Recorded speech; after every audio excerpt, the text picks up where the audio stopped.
Hi hello வணக்கம், இது உங்கள் சிவி ஜோன். சொல்லணும் எப்படி இருக்கீங்க? இப்போ பார்த்தீங்கன்னா சம்பவம் மூணாவது டீம் படாத பாடு படுறாங்க. அமித் உண்மையிலேயே இந்த இதில் வந்துட்டு கண்டிப்பாக மொக்கம் தானே சொல்லி ஆகணும்.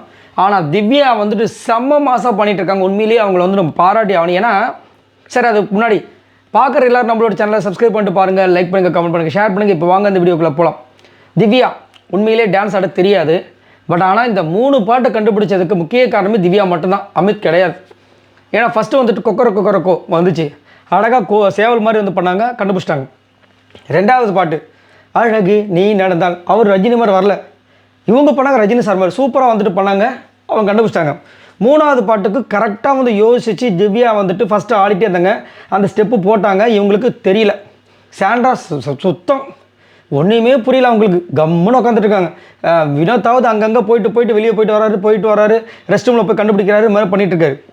அழகாக வந்து இன்ட்டு கொடுக்குறாங்க. கன்னித்தீவு போனால வந்து அழகாக இப்படி பண்ணுவாங்க, இந்த படகு ஓட்டுற மாதிரி. அதுக்கப்புறம் எல்லோ கலர் ட்ரெஸ் எடுத்து வந்து அழகாக கட்டி இடுப்பு வேறு தெரியிற மாதிரி டான்ஸ் பண்ணுறாங்க. அதில் அந்த மாதிரி தானே பண்ணுவாங்க. அந்த டான்ஸ் அழகாக அப்படி தத்ரூபமாக காமிக்கிறாங்க திவ்யா, சுத்தம். அதுலேயே வந்துட்டு இவர் அப்புறமா என்ன பண்ணார், முந்தானைய மோந்து அந்த ஒரு இதுக்கு பண்ணுறாரு. அதுக்கப்புறமா யோசிக்கிறாரு, முந்தானைய மோந்து சொல்லிகிட்டே இருக்கார். அதுக்கப்புறம் திரும்ப ரெஸ்ட் ரூம் போயிட்டார். 2 வாட்டி போனவர் திடீர்னு ஓடி வந்தார். பாஸ் கனித்தீவு பண்ணா கட்டரம்பு கண்ணா அப்படின்னு தான் அடிக்கிறாங்க. டென்ஷன் ஆகிட்டாங்க திவ்யா. பெருசு எவ்வளோ வாட்டி பாடியிருப்பேன் இந்த பாட்டு, அறிவிலியா உனக்குன்ட்டாங்க. வேறு காண்டாகுமா ஆகாதா? எவ்வளோ அழகாக இன்ச்சு பை இன்ச்சாக கொடுத்துட்டாங்க. இதுக்கு மேலே எப்படி கொடுக்க முடியும்? ஆனால் இதில் என்ன கொடுமைனா, சுற்றி இருக்கிறவங்க அநியாயம் பண்ணுறாங்க, அக்கப்பூர் பண்ணுறாங்க, ரொம்ப டூ மச்சாக பண்ணுறாங்க. வேறு வழி கிடையாது, ஒரு கேம் தான், நான் இல்லைன்னு சொல்லலை. ஆனால் ரொம்ப டூ மச்சாக பண்ணுறாங்க. ஓரளவுக்கு எல்லாருமே வந்து ரொம்ப டூ மச்சாக பண்ணுறாங்க. அது கொஞ்சம் பார்க்கறதுக்கு கஷ்டமாக இருக்குது. பட் இருந்தாலும் லாஸ்ட்டாக வந்து கேம் அப்படின்னு சொல்லி முடிச்சு விட்ருவாங்க.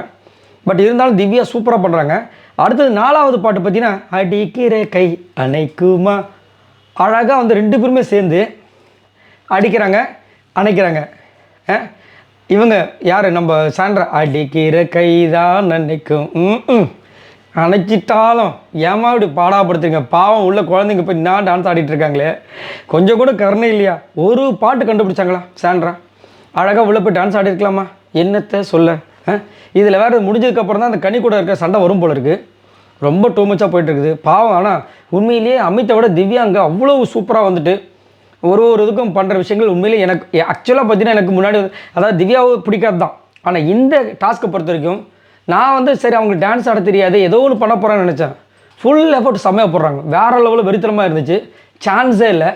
இப்பயும் பார்த்தீங்கன்னா அவங்க கொடுக்குறாங்கன்னா அவங்களுக்கு தெரிய மாட்டேது. சுற்றி இருக்கிறவங்களும் வந்துட்டு அவங்கள போட்டு குழப்பிக்கிட்டே இருக்காங்க. பாவம் என்ன பண்ண தெரியல, அதில் தான் டென்ஷனே கற்றுனாங்க. பார்க்கலாம் இதுக்கப்புறம் எப்படி அந்த 2 பாட்டுக்கு அவங்க க்ளூ கொடுக்க போகிறாங்க. ஆனால் சூப்பராக பண்ணிகிட்ருக்காங்க. இங்கே இருக்கவங்களுக்கு தான் முடியல, அதுவும் சுற்றி இருக்கிறவங்க. அதாவது வினோத்தாவது டிஸ்ட்ராக்ஷன் ஆகிறாரு, கண்டுபிடிச்சிடாரு. இவங்க காதை இப்படி மூடிக்கிட்டு கம்முன்னு உட்காந்துட்ருக்காங்க. ஒரு பாட்டு கண்டுபிடிக்கல சாண்ட்ரா. என்ன சொல்லுவது? இதை பற்றி உங்களோட கமெண்ட்ஸை சொல்லுங்கள். பாய் நண்பர்களே.